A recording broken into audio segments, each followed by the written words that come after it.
아멘. 자, 우리 설교 제목을 따라해 보겠습니다. 에훗 약할 때 강함 되시네. 네, 에훗 약할 때 강함 되시네라는 제목으로 오늘 본문의 말씀 중심으로 하나님의 은혜 나누기 원합니다. 전신 55%, 다리를 제외한 모든 곳에 3도 화상을 입고 기적처럼 살아나서 지금은 한동대학교 사회복지 교수로 있는 이지선 씨. 여러분, 이지선 씨의 간증, 그 대한민국 이렇게 안에 있는 교회를 다니고 있는 성도들이라면 한 번 정도 이상은 그렇게 간증을 들어보셨을 것입니다. 대학교 4학년 때 학교에서 집으로 돌아가면서 차 안에 잠시 길가에 정차를 했는데요, 그 음주운전자의 그 부주의한 운전으로 그렇게 뒤에서 들이받는 충돌을 당하게 되고, 그때 차에 불이 붙어서 심각한 화상을 입게 되었는데, 너무나 그 화상이 심각했기에 의사들은 모두 살 수 없을 것이라고, 그렇게 곧 얼마 있다가 죽을 것이라고 그렇게 했던 자매인데요, 그녀는 기적처럼 살아났어요. 그렇지만 고통이 너무나 심했습니다. 하루에 진통제를 3대만 맞을 수 있었는데 그 한 번의 진통제를 맞고서 진통 효과가 3시간, 그럼 남은 시간을 그 죽음의 고통을 견디면서 싸워야 했어요. 매일매일 하루하루가 지옥 같은 시간이었다고 합니다. 그리고 그렇게 어렵게 사고를 딛고 일어났지만 그녀의 얼굴은 예전에 그 아름다운 얼굴이 아니었어요. 피부 이식 수술, 수십 차례의 수술을 받았지만 한계가 있었습니다. 절망적이었습니다. 감당하기 힘든 시련이었습니다. 그런데 그런 이지선 씨, 여러분, 그 이지선 씨가 얼마나 많은 사람에게 그죠, 하나님의 사랑과 그죠, 예수 그리스도의 십자가 복음의 능력이 무엇인지를 얼마나 감동적으로 전하고, 그죠, 얼마나 많은 사람들이 이지선 씨를 통해서 그렇게 하나님의 그 위로와 사랑을 경험하게 되었습니까? 여러분, 만약에 이지선 씨가 그런 사고를 당하지 않았어요. 그리고 그런 화상도 없었어요. 그리고 그 젊었을 때 그 예쁜 그 얼굴, 그냥 그 모습 그대로 그렇게 살았더라면, 건강한 모습으로 살았더라면, 여러분, 그녀를 통해서 하나님께서 그렇게 놀라운 일들을 할 수 있었을까? 그녀를 통해서 그런 놀라운 복음의 역사가 일어날 수 있었을까? 여러분, 그래서요, 이지선 씨가 어느 날에는 이렇게 고백합니다. 내 인생은 동굴이 아니라 터널이었습니다. 사고로 인해서 이제 꽉 앞이 그 막혀있는 동굴에 갇혔다라고 생각했는데, 알고 보니까 이게요, 동굴이 아니라는 거예요. 자신을 하나님께로, 그리고 자신을 예수 그리스도께로, 자신을 하나님께서 주신 그 사명으로 인도하는 터널이라는 거예요. 터널. 사랑하는 성도 여러분, 우리는요 자꾸 강해지려 하고 강해지고 싶어 합니다. 그리고 멋있어지고 폼나는 모습으로 이 땅에서 살려고 합니다. 가진 자가 되려 하고요, 성공한 사람이 되려고 합니다. 자, 그런데 한번 생각해 보시기 바랍니다. 강한 사람, 건강한 사람, 멋있는 사람, 폼나는 사람, 성공한 사람, 재벌처럼 부유한 사람, 그런 사람을 통해서 하나님께서 정말로 큰 영광을 받으시고 그런 사람을 통해서 복음이 잘 증거되고 있는지, 여러분, 정말로 하나님께서 그렇게 가진 자, 힘 있는 자, 아름다운 그 외모를 소유하고 있는 그런 사람을 통해서 하나님이 정말로 그렇게 영광을 받으시는 것이 현실 세계 속에서 이루어지고 있는지 한번 생각해 보시라는 거예요. 여러분, 기독교인들이 그죠, 고지를 점령하면, 와, 예수 믿으니까 저 고지에 오를 수 있구나. 예수 믿는 사람들이 국회의원들이 됐어요. 그래서 국회의원의 거의 50% 가까이가 국회의원이래요. 그 기독교인 국회의원이래요. 여러분, 그러면은 야, 예수 믿으니까 권력을 차지할 수 있구나, 예수 믿으니까 잘 되는구나 해서 예수 믿는 사람들이 많게 되냐라는 거예요. 전혀 아니잖아요. 오히려 반대의 현상이 일어납니다. 이상하게. 그죠? 기독교인 재벌이래요. 그러면 사람들이 야, 나도 기독교인이 되고 싶다, 여러분, 그런 생각이 드냐는 거예요. 아니잖아요. 그죠? 하나님은 오히려 그런 사람을 통해서보다 약한 자를 통해서, 없는 자를 통해서, 볼품없는 어떤 그 사람의 연약함을 통해서 하나님은 더 크게, 더 강하게, 그리고 더 아름답게 그렇게 일하시고 역사하시는 분이라는 거예요. 그런데 우리는 그런 이야기가 성경에도 있고 실제로 그렇게 이루어지는 것을 알면서도 우리는 상상합니다. 어떻게 상상하냐면, 나의 성공과 하나님의 성공이 동일할 것이다. 내가 성공하면 하나님도 성공하게 될 것이다. 나를 통해서 하나님의 영광받게 될 것이다. 그리고 내가 강하면 그게 곧 하나님의 강하심을 드러내게 될 것이다 하면서 이런 그림을 그려요. 그러나 실제 하나님은, 내가 상상하는 하나님이 아니라 실제 하나님은, 그리고 성경에 기록된 하나님의 역사는 언제예요? 약할 때 강함 되시는 하나님이에요. 그거는 우리가 우리의 욕심대로 만들어낸 상상의 하나님입니다.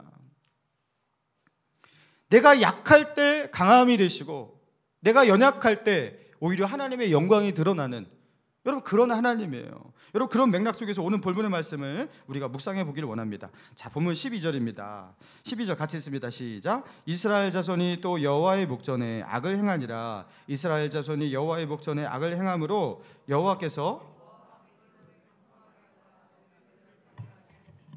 사사 온니엘을 지난 시간에 다뤘죠. 메소포타미아 왕 구산 리다다임의 손에서 그 온니엘을 하나님께서 기름 부으셔서 온니엘을 통해서 그들을 구원하셨어요. 그래서 40년간 평화롭게 살았습니다. 근데 그 평화가 깨졌습니다. 왜냐하면 이스라엘이 다시 타락했기 때문이에요.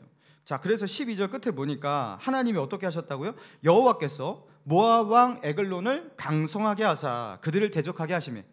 자, 이거는요 그냥 넘어가기에는 너무나 강렬한 임팩트를 주는 말씀이에요. 이스라엘의 대적 모압 왕 에글론이 강성해졌대요. 근데 이 모압 왕 에글론을 강성하게 만든 주체가 사탄이 아니에요. 하나님이에요. 그들이 이스라엘을 대적하게 하기 위해서 이스라엘을 하나님께서 징계하고 그 채찍으로 그렇게 이스라엘을 대기 위해서 하나님은 이스라엘의 원수를 어떻게 하셨다? 강성하게 하셨다. 여러분 우리는 그렇게 생각해요. 내가 하나님의 축복의 사람이 되기 위해서 내가 강해지면 돼. 내가 하나님의 축복을 받을 만큼 똑똑해지고 현명해지면 돼. 내가 힘이 세지고, 그리고 나는 그렇게 하면 나는 성공할 수 있고 나는 축복의 삶을 살 수 있을 거야. 자, 그런데 하나님은 어떻게 하시냐? 하나님은 나를 축복할 때요, 내가 축복의 자격이 없는 사람이냐, 내가 강해지는 것보다 나의 원수, 나의 대적을 더 강하게 만드신다라는 거예요. 내가 현명하고 똑똑한 것보다 나의 원수를 더욱 현명하고 똑똑하게 만드셔요. 모압 왕 에글론을 강성하게 하신 것처럼. 여러분 그래서 내가 강해지는 게 아니에요. 아무리 강해져도 소용이 없어요. 야, 내가 똑바로 살면 돼. 내가 정말로 좋은 선택만 쫙쫙 하면서 그렇게 살면은 나는 잘 될 수 있을 거야. 하나님은 더 똑똑한 대적들을 우리 주위에 세우시면 우리는 어떻게 할 수가 없는 거예요. 여러분 제가 대학교 3학년 2학기 때인 것으로 기억을 하는데요. 그때 집안 사정이 좀 어려워서 장학금을 꼭 타야 했어요. 장학금을 타지 못하면 학교 이렇게 계속해서 이제 학업을 이어갈 수 없는 상황이었어요. 그러니까 시간 날 때 아르바이트도 하고 장학금도 무조건 타고 막 이런 식으로 해야 돼요. 그러니까 열심히 그 공부를 하면서 시험도 쳤고 정말 기도도 많이 했어요. 하나님 제발 장학금을 주십시오. 근데 한 학년에 이제 한 학년에 2명 장학금을 줘요. 2등 안에 들어야 돼. 근데 제가 다 이제 A를 받았는데 교수님 한 분이 이상하게 저한테 C를 준 거예요. 너무 충격적이었어요. 그래서 4점이 만점에 3.88로 기억합니다. 3.88을 받았어요. 와, 장학금은 절대로 받을 수 없는 점수죠. 한 학년에 2명을 이렇게 장학금 주는데 절대로 2등 안에 들 수가 없습니다. 못해도 4.0 이상이어야 하는데, 그렇죠? 그래서 휴학 준비를 했습니다. 그 점수를 받아들고 이거는 장학금은 불가능하고 그냥 휴학을 하자. 할 수가 없구나. 이게 하나님께 기도를 했는데 이게 별 수가 없구나. 하나님의 뜻이나 보다 하면서 그렇게 휴학 준비를 하고, 그죠? 부모님에게도 휴학을 한다 말하고 이제 1년 동안 무슨 일을 할까 봐 그렇게 고민하고 있었을 때였어요. 여러분 그런데 기적 같은 일이 일어났어요. 제가 2등이 됐습니다. 아니 이런 일이 일어날 수가 없거든요. 4.0 이하가 어떻게 2등이 돼? 말이 안 되거든요. 제가 잘한 게 아니라 모두를 못하게 만들어버렸어요. 하나님께서. 이상하게 그 학기 그 시험 때 모든 학생들이 다 그때 놀았나 이상하게 다 점수를 못 받았어요. 3.88로 장학금을 받은 아마 역대 유일한 재학생이었을 거예요. 제가 그때 놀랐어요. 하나님께서 우리를 축복하시면요, 하나님이 나에게 뭐 힘과 지혜를 주셔서 축복할 수 있지만 나는 그대로 두고 모두를 낮춰서 축복할 수도 있더라고요. 아니 이렇게 장학금을 받을 수도 있구나. 사랑하는 성도 여러분, 하나님은요 그렇게 작은 스케일의 하나님이 아닙니다. 우리 하나님은 나만 통치하시는 하나님이 아니에요. 하나님은 전 세계 만국 모든 열방과 백성들을 주관하시는, 모두를 움직이시는 하나님이에요. 나뿐만 아니라 나의 대적, 나의 원수도 하나님의 손에 있어요.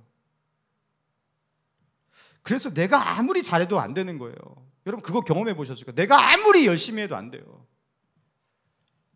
이건 진리입니다. 내가 아무리 현명해져도 안 돼요. 하나님이 안 되게 하시면 안 돼요.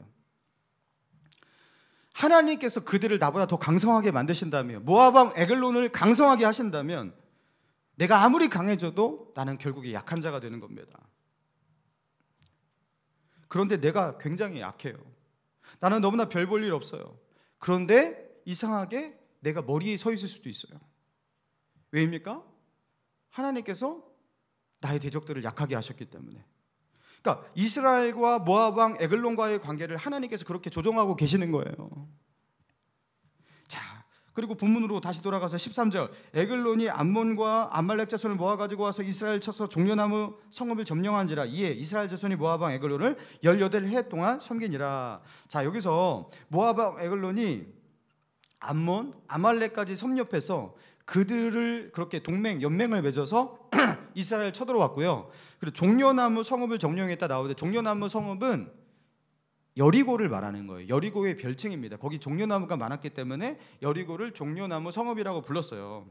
자, 그 여리고를 점령하고, 그리고 여리고를 중심으로 그 모압 왕 에글론이 거기에 자신들의 본부를 설치해 놓고 이스라엘 전역을 지배하는, 그죠? 모압 왕 에글론의 통치를 받는, 그냥 이스라엘은 모압의 피지배 국가가 되게 된 겁니다. 그렇게 18년.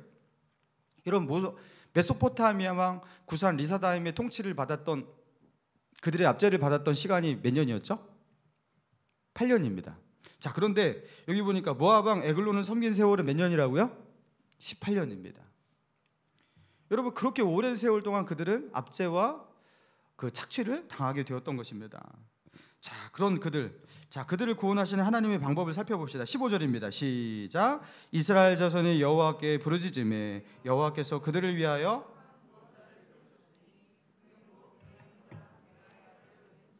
에우시라. 이스라엘 자손이 그를 통하여 모압 왕 에글론에게 공물을 바칠 때, 자, 그들이 여호와를 찾고 부르짖을 때 하나님은 그나스의 아들 온니를 그렇게 하나님께서 이전에 일으키시듯이 이제도 한 사람을 일으키셨어요. 자, 그게 누구입니까? 베냐민 사람 게라의 아들 왼손잡이 에웃입니다. 자, 그리고 그 사람의 직업은요, 모압 왕 에글론에게 공물을 바치는 자였거든요. 그러니까 항상 그 종려나무 성읍, 그 여리고의 본부에다가 그 모든 이스라엘 지파의 그 조공, 그 세금들을 걷어다가 그 공물을 이렇게 그 마차에 싣고서 바치는 그 일을 했던 사람이 이 에웃이었어요. 자, 그런데 그 앞에, 그 에웃 앞에 붙여 있는 그 수식어가 예사롭지가 않죠. 왼손잡이 에웃, 왼손잡이 에웃. 여러분, 우리 교회에서도 왼손잡이가 몇 분 계실 거예요. 왼손잡이가 그렇게 보기 드문 것도 아니고 그렇게 뭐 흉이 될 것도 아닙니다. 왼손을 가지고 잘 쓰면 되는 거니까요. 자, 그런데 왼손잡이라고 이름 앞에 왼손잡이 에훗, 굳이 이렇게 부를 필요가 있냐라는 거예요. 그리고 뭐 어린애 아이들한테 왼손잡이 뭐 이렇게 불러도 좀 그렇게, 그거는 그럴 수 있겠죠. 그렇지만 어른한테 왼손잡이 에훗 이렇게 부르는 거 이상하잖아요. 그죠? 왜 굳이 왼손잡이 에훗이라고 불렀던 것이고, 성경에도 왜 그렇게 이 에훗의 별명, 에훗 앞에 들어가는 이 수식어가 이렇게 기록이 되어 있을까요? 여러분, 여기서 말하는 이 왼손잡이라는 게 성경 히브리어 원어에는 이렇게 기록되어 있습니다. 제가 히브리어 원어를 읽어드릴게요. 왼손잡이가 이렇게 기록되어 있어요. 이쉬 이테르 야드 야민. 이쉬 이테르 야드 야민. 자, 이쉬는 남자란 뜻이에요. 이테르는 불구의, 장애를 갇힌 이런 뜻이에요. 그리고 야드, 손이란 뜻이에요. 그리고 야민, 오른쪽이에요. 그러니까 야드 야민, 오른쪽 손, 오른손. 자, 그러니까 이시테르 야드 야민은 뭐냐면 오른손이 불구인 남자란 뜻이에요. 오른손이 불구인 남자라는 뜻의 히브리어를 우리나라어로 번역을 할 때 왼손잡이 이렇게 번역을 한 거예요. 자, 그러니까 여기서 말하는 왼손잡이라는 것은 오른손을 쓰는 것보다 왼손을 쓰는 것이 더 능숙하고 익숙해서 왼손잡이라는 그런 뜻이 아니라 오른손에 장애를 가지고 있어서 왼손만을 써야 하는 자로서 왼손잡이 에훗 이런 뜻이에요. 오른손에 장애를 가진 자라고 성경 원문에는 그렇게 기록이 되어 있다는 겁니다. 자, 그가 한쪽 손을 쓰지 못했다라는 그 정황을 그 다음 그 맥락 속에서도 충분히 읽어낼 수가 있습니다. 자, 16절. 에훗이 길이가 한 규빗 되는 좌우에 날성검을 칼을 만들어 그의 오른쪽 허벅지 속옷에 차고. 자, 한 규빗 되는 날성 칼을 만들었다. 한 규빗은 이제 50cm가 조금 안 됩니다. 자, 그 정도 되는 단검이라고 하기에는 약간 긴, 그죠? 그 정도의 어정쩡한 그 검을 만들어서 검을 어디에 찼냐면 그 허벅지 속옷에 찼다, 이렇게 옷 속에 찼다. 자, 검을 오른쪽 그래서 허벅지 옷 속에다가 그래 차 넣었다라는 거예요. 그러니까 이걸 숨기려고 했던 거죠, 그죠? 자, 아마도 일상적으로 사람들이 무기를 소지했을 때 적들이 쉽게 예상할 수 있는 당연히 거기에 차야만 해 하는 곳이 아닌 숨겨서 찬다고 한 게 오른쪽 그 옷 속의 허벅지에다가 찼다라는 거예요. 그러니까 에훗은 왼손만 쓸 수가 있던 거예요. 근데 자기 옷을 그 당시에 뭐 바지 같은 게 없었잖아요. 그 당시에 이렇게 치마 같은 긴 치마 같은 그런 옷이었죠. 이것을 들쳐서 이렇게 칼을 빼내려면 왼손을밖에 못 쓰는 사람은 왼손에 차야 됩니다. 이렇게 하는 게 얼마나 힘들어요, 그죠? 그러니까 왼손잡이 에훗은 당연히 왼쪽에 차야 돼요, 그죠? 왼쪽 허리라든가 왼쪽 허벅지 이런 데 차야 돼요. 근데 그 적들이 예상하지 못하는 그 무기를, 그 위치를 그렇게 숨기기 위해서 오른쪽 허벅지 옷 속에다 그렇게 찼다라는 거예요. 그러니까 오른손을 쓰지 못하는 사람인 거예요.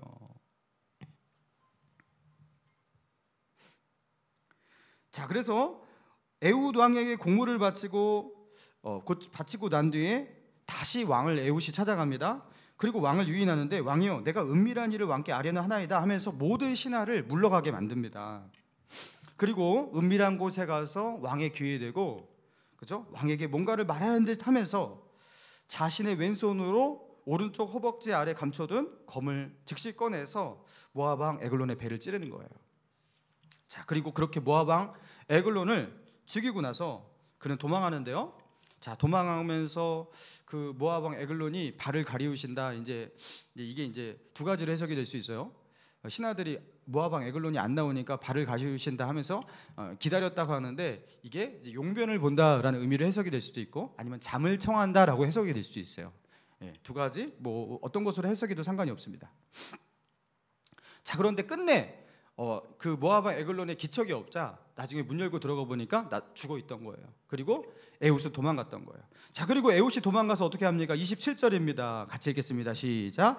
그가 이르러 에브라임 산지에서 나팔을 불매 이스라엘 자손이, 자, 왼손잡이 에훗이 에브라임 산지로 가서 나팔을 붑니다. 그러니까 어떻게 해요? 이스라엘 자손이 그를 따라 내려왔다.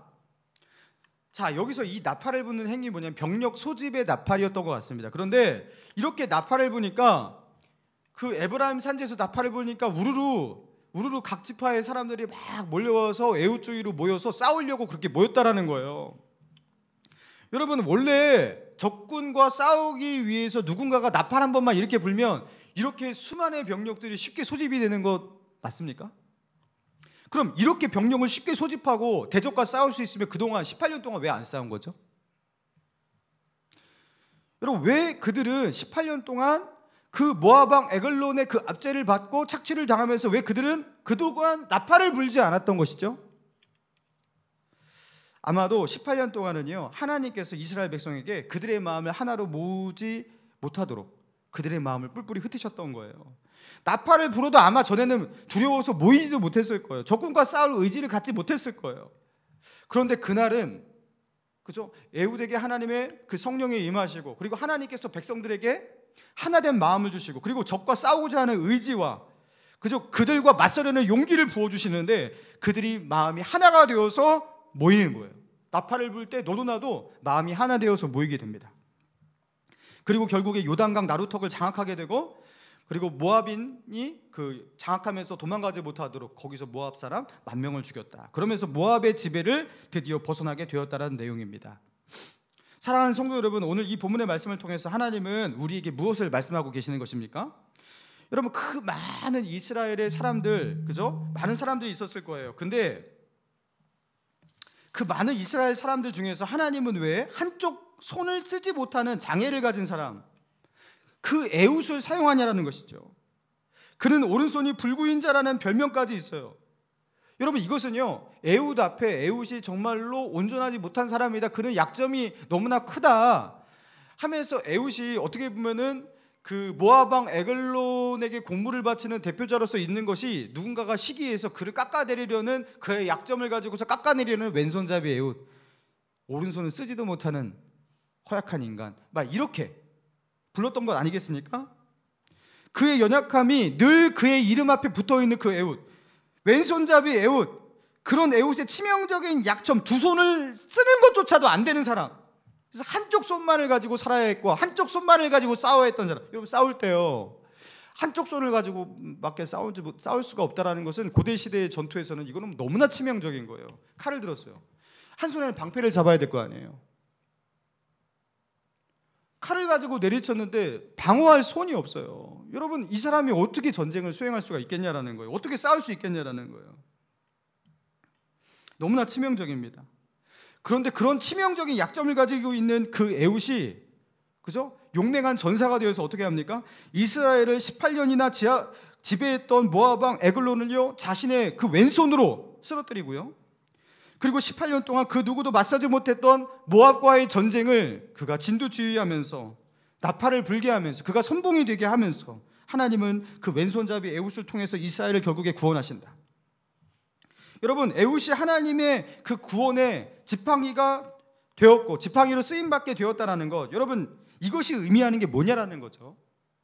모압 왕 에글론의 소나기에서 이스라엘을 구원하시는 그 구원의 역사 속에서 하나님은 인간의 강한 팔을 사용하신 게 아니라는 거예요. 인간이 가지고 있는 우리의 강한 강점, 이런 것을 사용한 것이 아니라는 거예요. 사람을 통해서 결국에 이 구원을 이루신 것이 아니라는 거예요.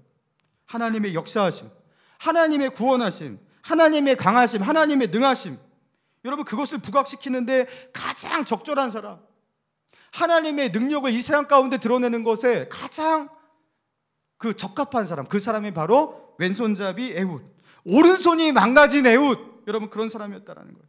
약할 때 강함이 되시는 하나님이라는 것. 여러분, 그래서 하나님께서 사도 바울에게 그 하셨던 말씀, 그리고 사도 바울의 그 고백과 같아요. 고린도후서 12장 9절에 내 은혜가 내게 족하도다, 이는 내 능력이 약한 데서 온전하여짐이라. 하나님의 능력은 언제 온전해진다고요? 너의 약한 것에서. 내가 약한데, 사도 바울, 너가 약할 때 내 능력이 온전하여진다. 사도 바울에게 있었던 육체의 가시를 없애달라고 그 하나님 앞에 3번이나 기도할 때 하나님은요, 사도 바울에게 이런 응답을 주셨던 거예요. 너의 그 약함 때문에 나의 능력이 온전하게 나타날 것이다. 사랑하는 성도 여러분, 오히려 우리의 약함, 그것 때문에 그 사람은요, 자신을 의지할 수가 없고요, 자기를 의지하지 않고 어떻게 합니까? 하나님을 의지합니다. 그리고 무언가를 이렇게 했을 때 그 공로를 자기에게 돌리지 않고 누구에게 돌립니까? 하나님께 돌립니다. 절대로 이건 제가 한 게 아니에요. 이건 하나님이 하신 거예요. 그리고 믿음으로 하나님을 더욱 바라보기에, 여러분, 그래서 어떻게 합니까? 하나님의 능력이 더욱더 강하게 드러나는 거예요. 여러분, 이지선 씨가 당한 그 아픔, 그 화상의 그 상처, 흉터들, 여러분, 그 속에서 하나님의 예수 그리스도의 십자가 사랑이 얼마나 대단한지, 우리가 가지고 있는 그 연약함과 그 모든 상처를 이기게 만드는 게 바로 이 하나님의 놀라운 사랑이구나, 은혜구나라는 걸 깨닫게 되듯이, 여러분, 그렇게 되는 거죠. 여러분, 상상해 보시기 바랍니다. 여러분, 앞에 있는 이 강대선 목사가요, 정말 뭐 스펙 같은 거 저 없잖아요.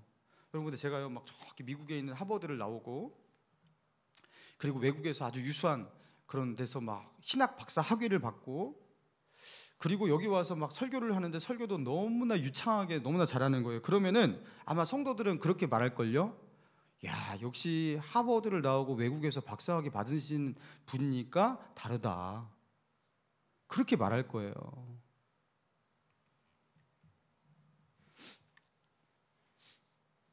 강대성 목사가 이렇게, 그죠? 얼굴이 잘생겼는데 여기서 키까지 185로 컸다면, 야, 역시 목사님이 외모가 뛰어나니까 교회가 저렇게 부흥하는구나 하면서 말하는 사람이 있을지도 모르겠습니다. 우리가 가진 그 잘남, 우리가 가지고 있는 그 능력, 우리의 성공, 여러분 그것이 과연 하나님의 영광을 드러내느냐? 대부분 아니라는 겁니다. 여러분, 우리가 성공하면 우리가 영광 받습니다. 저희 교회에서 지금 협력 선교를 하고 있는 몽골의 이동훈 선교사님, 사실 저희 모교의 제 친구였습니다. 근데 몽골 단기 선교를 갔다가 그 몽골 땅에 그 마음을 꽂히게 돼서 이제 의료 선교사가 되기 위해서 이제 가서 선교 활동을 하고 있는데요. 제가 이제 신일교회 청년부를 이렇게 사역을 했을 때 그 청년들을 데리고 몽골 선교를 갔었어요. 그때 이제 선교를 일주일 동안 마치고서 10일이었죠. 10일간 이렇게 마치고서 그 마지막 이제 강평회 나눔의 시간을 가질 때 그 몽골의 이동훈 선교사님이 그런 고백을 하는 거예요. 제가 그 고백을 듣고 얼마나 울었는지 몰라요.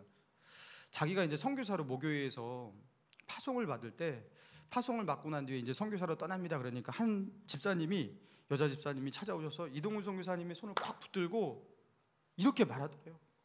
이렇게 격려하면서 위로하면서 말해주더래요. 선교사님이 몽골에 가서 그 선교의 그 열매를 맺으시고 교회가 세워진다면 그건 정말 하나님이 하신 거예요. 이러더래요. 그거 진짜 하나님이 역사하신 거예요. 그건 누가 보라도 하나님이 역사하신다라는 것을 누가도 다 알 수가 있는 거예요. 딱 그러더래요. 그래서 그 말을 듣는데 이게 위로인지 비난인지 뭔지 모르겠더래요. 야리꾸들 하더래요. 근데 그게 정말 맞더래. 그 말이 맞아. 내가 선교사로 가서 거기서 열매를 맺고 그 하나님의 그 역사가 이루어진다면 그건 진짜 내가 한 게 아니라 하나님이 하신 거지. 그러면서 거기서 이제 그거 나누는데 제가 그 말을 듣고서 그날도 울고 그날 밤도 울고. 왜냐하면요, 그게 저한테 하신 하나님의 말씀이었어요. 저는 그때까지 어떤 생각을 가지고 있었냐면요, 내가 잘나야지 하나님이 영광 받으실 거라고 생각했어요. 내가 하나님께 영광 돌리기 위해서 내가 좀 잘나야 되고, 내가 하나님의 살아계심과 역사하심을 세상 가운데 정말 드라마틱하게 드러내기 위해서 내가 성공한 뭔가가 있어야 되는 것이고, 주님이 나를 통해서 찬양을 받으시기 위해서 나에게는 온전함이 있어야 되고 부족함이 없는 어떤 그런 것들이 있어야 되고, 그래야지 하나님을 온전하게 내가 드러낼 수 있다, 이렇게 생각했거든요. 근데 내가 잘나고 내가 성공하고 내가 좋은 자질과 스펙을 가지고 있고 내가 온전하고 흠없는 사람이고, 그러면 결국에 거기서 주목받는 사람은 누구입니까? 자신을 드러내고 나를 자랑할 뿐이죠. 사실은 실제적으로는 하나님이 영광 받지 못하신다라는 거예요. 오히려 내가 약한 것, 나의 그 연약함, 여러분 그 속에서 하나님을 자랑할 수 있게 되는 거, 여러분 그게 맞더라고요. 내가 심각하게 뭔가를 착각하면서 내가 인생을 살아왔구나. 내가 하나님께 영광을 돌린다고 하면서 사실은 그게 내 영광을 구하는 거지 그게 하나님의 영광을 구하는 것이었을까? 오히려 내가 연약할 때 하나님이 그 속에서 역사하셔서 영광을 받으시는 거지, 내가 강하고 내가 잘나고 그럼 나만 영광 받겠지. 여러분, 그러면서 제가 그때요, 일종의 그 하나님 앞에서 그 삶을 살아가는 자세, 그 태도에 어떤 회심을 합니다. 이렇게 살면 안 된다. 사랑하는 성도 여러분, 자녀들이 공부 잘해서 너 스카이 가면 하나님께 영광이잖아. 정말 그렇습니까? 여러분 주위에 그죠? 성도 중에서 자녀가 스카이 가면 진짜 하나님이 영광 받으시던가요? 아니잖아요. 자기가 영광 받고, 그죠? 본인이 영광 받겠죠. 무슨 하나님의 영광이 됩니까? 오히려 남들은, 그죠? 왜 우리 애들은 저렇게 못했을까 하면서 아파하고 상처받는 사람이 많을걸요? 하나님께 영광이 되는 것은 무엇이냐면 사실은 그런 것보다 내 자녀가 그렇게 좋은 대학 가고 그런 것보다 만족스러운 결과가 이루어지지 못했어요. 그렇죠? 만족스러운 결과가 나오지 못했어요. 그러나 그럼에도 불구하고 감사하고 만족해하며 살아가는 모습을 보고 사람들은 놀랍니다. 세상 사람들은 그런 그리스도인의 모습 속에서 야, 예수 믿는 사람은 뭔가 다르구나 하면서 그리스도인의 저력을 거기서 확인하지, 그들이 성공하고 뭐 대단한 것을 성취하고 그 속에서 하나님을 발견하지 않는다라는 거예요. 내가 예수 믿으니까요, 어느 날 복권에 당첨이 됐어요. 청약을 넣었는데 청약이 300대 1인데 글쎄 내가 당첨됐어요. 야, 예수 믿으니까 저렇게 잘 되는구나, 하나님을, 그러니까 나도 하나님 믿고 싶어, 교회 다니고 싶어. 여러분, 이러지 않아요. 절대로 이러지 않아요. 오히려 그런 거 없어요. 될 것도 안 돼요. 그렇죠? 가진 것도 없어요. 근데 이상하게 저 사람은 왜 행복해하지? 저 사람은 왜 감사해야지? 저 사람은 왜 마음 가운데 저렇게 평화가 있지? 그 속에서 하나님의 살아계심을 느끼지 않습니까? 여러분, 그래서요, 우리가 하나님께 영광 돌리기 위해서 우리가 꿈꾸고 있는 많은 것들이 그냥 나의 꿈이지 하나님의 꿈이 아닌 경우가 많다라는 거예요. 그래서 나의 잘난 것을 자랑할 필요가 없습니다. 사도 바울처럼 우리가 자랑해야 할 것이 바뀌어야 돼요. 어떻게 자랑해야 됩니까? 고린도후서 12장 9절 하반절에 그러므로 내가 크게 기뻐함으로 나의 여러 약한 것들에 대하여 자랑하리니 이는 그리스도의 능력이 내게 머물게 하려 함이라. 사도 바울은요, 이제 완전히 관점이 바뀌었어요. 사도 바울도 이 시간을 통해서 사도 바울이 극적으로 관점이 바뀐 거예요. 이제부터는 나는 어떻게 한다? 나의 강함을 자랑하지 않을 것이다. 나의 약한 것들에 대하여 자랑할 것이다. 왜냐하면 내가 약해질 때 그리스도의 능력이 내게 머물고, 그리고 세상은 내게 임한 그리스도의 능력을 확인하게 될 것이기 때문에, 그래서 나는 이제 나의 약함을 자랑하리라. 나 이렇게 연약해. 나 이렇게 보잘것없어. 나 이 모양이야 하면서 사도 바울은요, 이것을 자랑하기로 이제 마음을 먹어요. 왜냐하면 그렇게 해야 하나님의 능력, 그죠? 하나님이 드러나실 수 있으니까요. 여러분, 정말로 하나님이 드러나길 원하십니까? 여러분, 무엇을 자랑해야 할까요? 이번에 임직자 선거를 이렇게 치르게 되면서 여러분, 우리가 아마도 이 선거 후보자들을 볼 때 온전함의 기준으로 일꾼을 세운다, 여러분, 그러면요 아마 뽑을 사람이 별로 없게 보일 수도 있어요.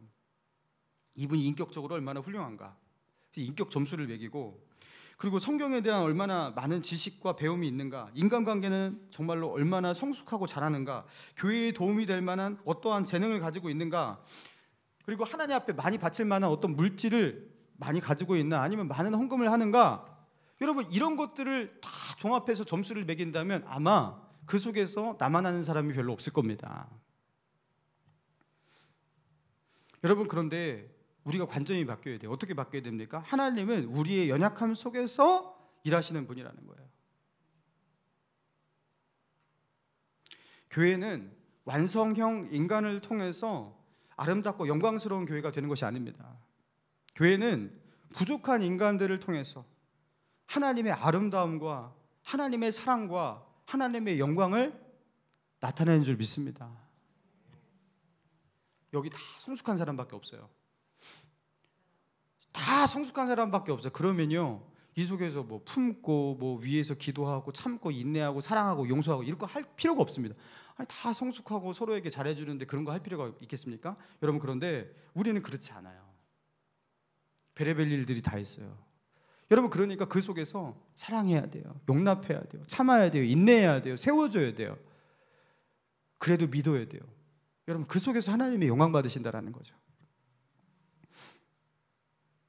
부족하고 연약하기 때문에, 가지지 않았기 때문에, 그러니까 더 하나님 앞에 겸손하게 무릎을 꿇을 수밖에 없어요. 내 안에 해결되지 않는 나의 연약함이 있어요. 그렇기 때문에 나를 자랑할 수가 없어요. 하나님밖에 의지할 것이 없어요.